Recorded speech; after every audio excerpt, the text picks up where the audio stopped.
Bumalik sa Hilagang Cebu si Pangulong Ferdinand Marcos Jr. ngayong araw na ito, Oktubre 17, upang personal ulit na inspeksyonin ang isinasagawang rehabilitasyon at recovery efforts sa mga lugar na naapektuhan ng 6.9 magnitude na lindol na tumama sa lalawigan noong Setyembre 30.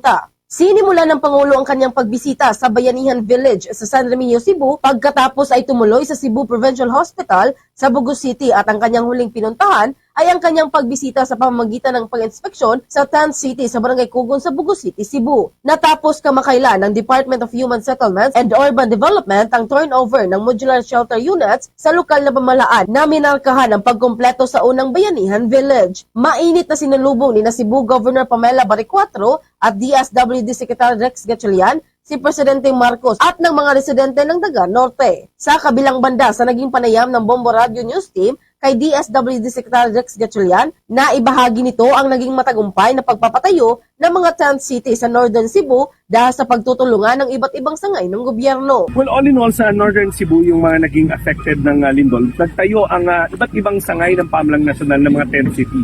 We have one in Bugo City, one in San Remigio, ito yon, and then meron tayo sa Medellin, Daan Bantayan, at may transition housing tayo sa Danao City.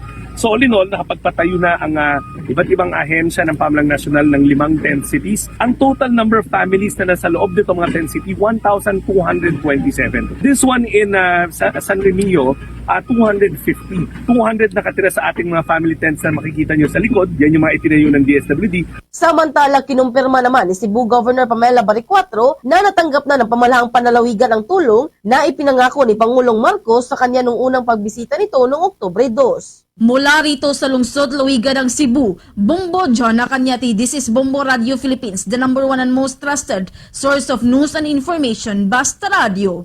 Bombo!